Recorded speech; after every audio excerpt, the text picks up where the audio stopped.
Salam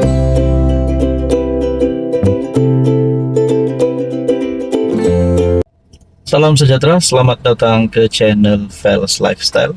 Terima kasih kerana terus setia dan terus bersama di dalam channel ini. Ada satu kejutan yang terlalu buruk untuk Muhyiddin Yassin, untuk Hadi Awang, dan untuk penyokong-penyokong Perikatan Nasional, terutamanya di Sabah. Kenapa saya cakap ini berita buruk? Serangan demi serangan diterima oleh Perikatan Nasional. Ada yang kata mereka ini janganlah bertanding di Sabah. Ada yang kata langsung tak akan ada kerusi yang mereka akan menang. Sehingga ada yang menghina. Tapi saudara-saudara, ayat-ayat yang buruk kita jangan gunalah, tidak bagus. Tapi ada yang cakap mereka kena sedar diri. Mereka ini tiada kubu kuat di Sabah. Tuan-tuan dan puan yang saya mau hormati, satu maklumat yang saya terima.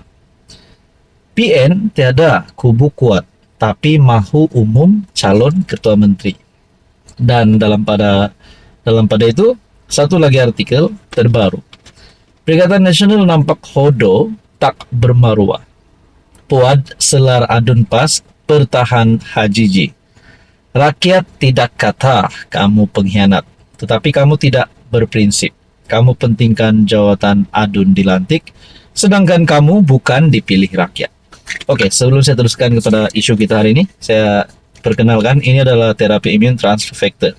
Kepada Anda di luar sana yang ada masalah penyakit, masalah kesehatan, masalah kesehatan yang ringan, masalah kesehatan yang kronik, terapi imun adalah jawaban untuk kesembuhan Anda. Sekiranya Anda ingin mendapatkan maklumat tentang terapi imun, Anda boleh menghubungi saya di nomor yang tertera.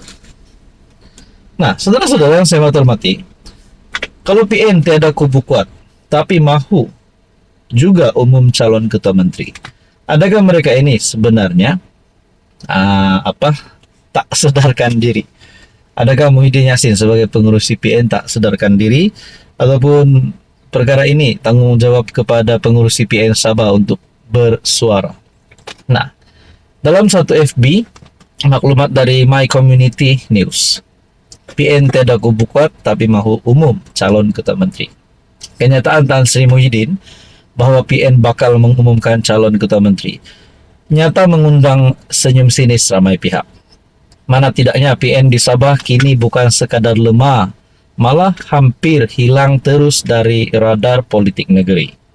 Muhyiddin mungkin masih belum move on dari nostalgia PRN 2020 ketika PN duduk bergaya di 17 kerusi Dewan Undangan Negeri Sabah. Tapi sekarang ini apa yang tinggal? Tinggal kenangan. Selepas eksodus bersatu Sabah pada tahun 2022, majoriti ADUN dan MP mereka angkat kaki. PN kini ibarat pasukan bola tanpa padang. Realiti di lapangan jauh berbeza daripada keyakinan Muhyiddin. PN bukan saja gagal bangkit, malah kini tersenarai antara gabungan yang paling lemah di Sabah menjelang PRN 17 Sabah. Dalam pada itu, tuan-tuan dan puan yang saya hormati, saya juga mendapat maklumat yang menyatakan bahwa Perikatan Nasional nampak hodo tak bermaruah. Puad selar adun pas pertahan Hajiji.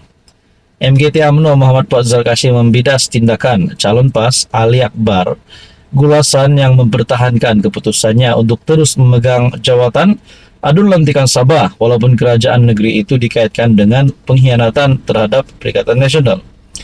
Dalam kenyataan DFB, Fuad berkata ceramah Ali Akbar yang tular pada 27 Julai lalu hanya menampakkan bahwa tindakan mempertahankan kedudukan itu dibuat atas kepentingan pribadi dan bukan prinsip. Jadi berkaitan isu ini, saudara-saudara, apa komen Anda?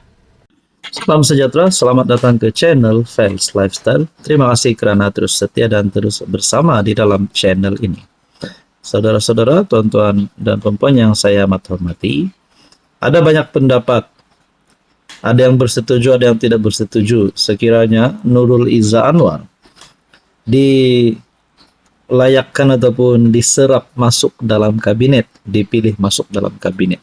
Itu pilihan cadangan pertama, yaitu masuk kabinet. Dan yang kedua, menjadi Menteri Besar Selangor.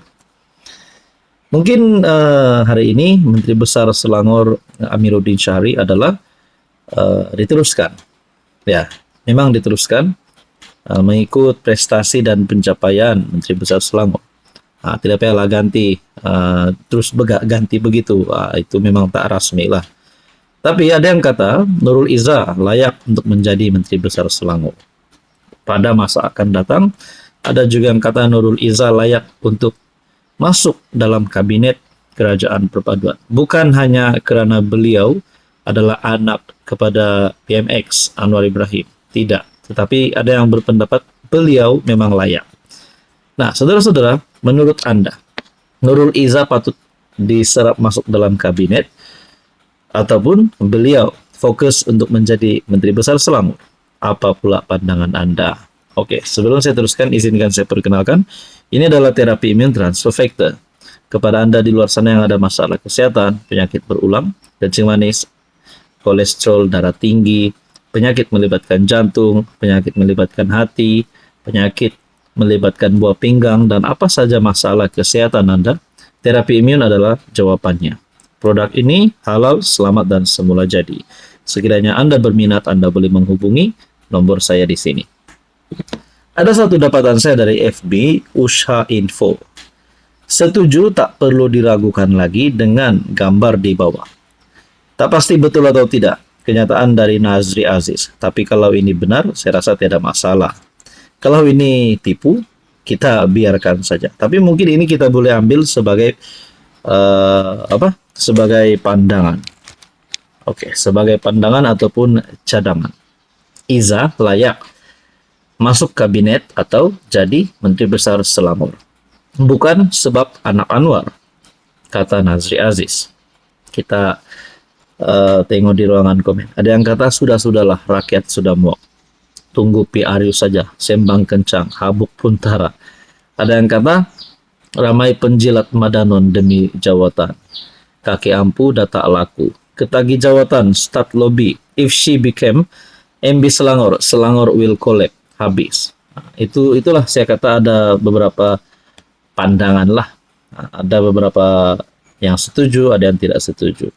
Jadi kalau memang Nurul Izzah ini tak layak untuk jawatan Menteri Besar Selangor, bagaimana pula sekiranya beliau diserap masuk dalam kabinet? Anda rasa mana platform ataupun kementerian mana yang layak untuk Nurul Izzah handle ataupun takbir? Mungkin beliau boleh jadi Menteri Pertanian, Menteri Keuangan, Menteri Ekonomi, Menteri Belia dan Sukan. Jadi banyaklah. Jadi menurut Anda mana satu yang Nurul Izzah layak sekiranya beliau diserap masuk dalam kabinet kerajaan? Sekiranya Anwar akan melakukan rombakan. Tapi selain itu, selain nama Nurul Izzah, mungkin ada beberapa nama yang lain. Antaranya Khairy Jamaluddin, mungkin ada juga cadangan dari netizen. Orang kata Badrul Bakhtiar boleh jadi Menteri Belia dan Sukan. Ada yang kata wakil rakyat dari Pembangkang, Wan Saiful Wanjan, Wan Faisal, Wan Ahmad Faisal boleh jadi menteri dalam kerajaan. Tidak tahulah bolehkah tidak. Tapi itulah ada beberapa cadangan lah. Tapi antaranya Nurul Izzah, KJ, mungkin Rafizi dilantik semua di dalam kabinet. Menurut Anda saudara-saudara, apa pula pandangan Anda? Hai, hello, salam sejahtera. Oke, saya kongsikan kepada Anda produk-produk yang saya tag dalam video saya. Ini adalah Jeep Buluwo Men Sling Bag. Ramai yang minat bag ini, Jeep Buluwo Men Sling Bag. Kita ada Korean style glasses ataupun kacamata style Korean yang sangat viral di media sosial. Kita juga ada NY Head Bucket. Boleh guna di mana-mana, jalan-jalan, nak memancing boleh guna. Kita ada dua warna. Oke, ini adalah NY Head Bucket. And then kita ada perfume yang viral yang ramai suka, EDP ataupun Desandra Men Perfume. Ini Desandra Men Perfume. Kita ada Rexona yang menjadi kegilaan ramai, terutamanya kepada wanita, Rose Glow Rexona. Dan kita ada smartwatch, Amazfit T-Rex smartwatch. Semua produk ini saya tag dalam video, Anda boleh semak.